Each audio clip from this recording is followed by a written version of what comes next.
Hi, my name is Ria and I made this video for my friends, the Chickser boys, and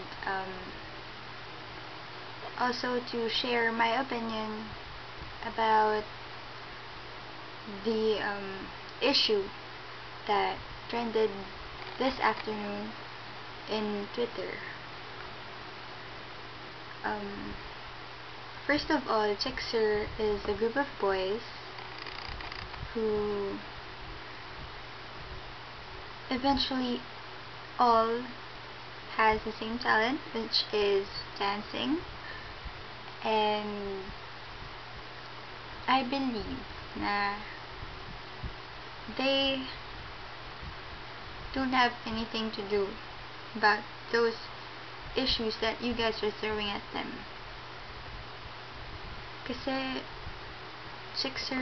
ang Chickser kasi hindi, alam mo yun, it's not their fault naman kung let's say marami naghahabol sa kanila, marami nagkahagusto sa kanila, and it's not their fault kung maraming umaasa sa kanila. Guys, madami kayo. Marami kayong fans, and I'm sure na hindi nila kayo kayang i-entertain isa-isa. Diba?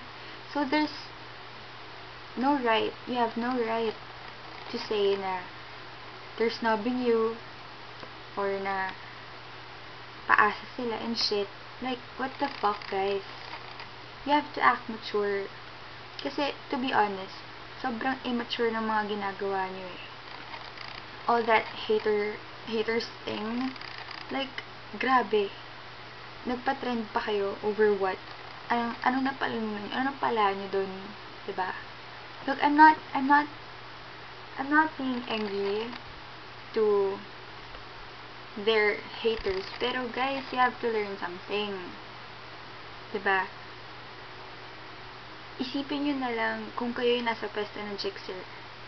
What would you feel? Like, in the first place, wala silang ginagawa sa inyo.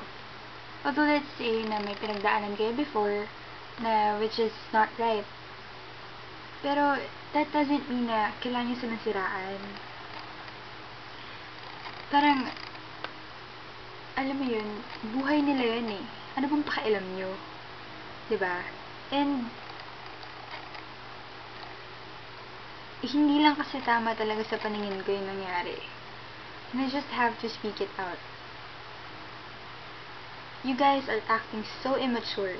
Hindi nyo naiisip. May iba pa kayong problema na kailangan problemahin. Bakit inauna nyo pa sila?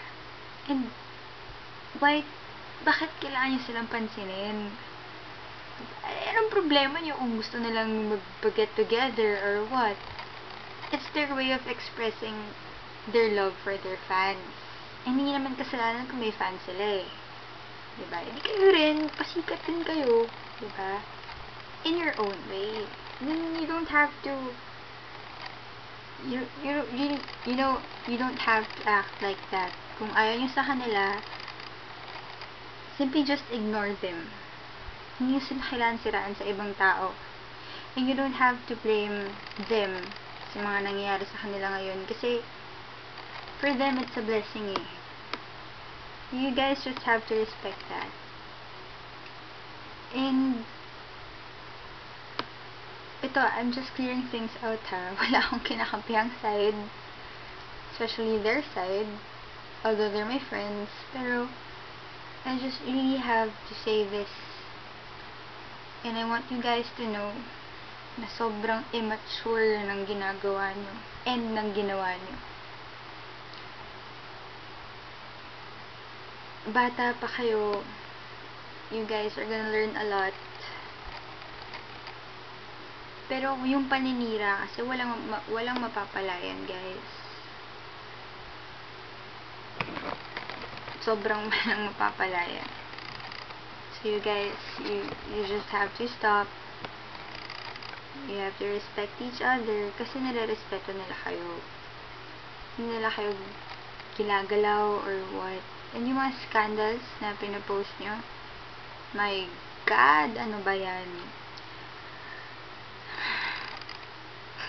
Natatawa na lang sila sa inyo, I'm sure. Because it's really not worth it. And for you guys who are continuing to spread that haters thing, please stop it na. You guys should spread love, not war. And you can't really blame them kung ano meron sila ngayon. Kasi yan yung narating nung paghihirap nila eh. I mean, they have this passion for dancing talaga. And you just can't blame them for that. Isipin nyo lang kung kayo yung nasa kalagayan nila, what would you feel? And the best way to end this is for you guys to realize na kahit madami kayo, mas marami pa rin yung nagmamahal kaysa nakikipag-away. Kaya sa mga nagsimula nung we hate chicks na trend, please stop it na. I'm speaking on behalf of Chickser and other fans, and sariling opinion ko yun. So, yun lang guys. Sana may ma-realize kayo. Isipin nyo na lang yung good things na nagawa nila for you guys. Huwag nyo na lang pansinin kung gano'n sila. Alam nyo na yun. Basta, please lang. Manahimik na tayong lahat. And I hope you guys learned a lesson. Ayun na. Thank you for listening. Thank you for watching. And good night.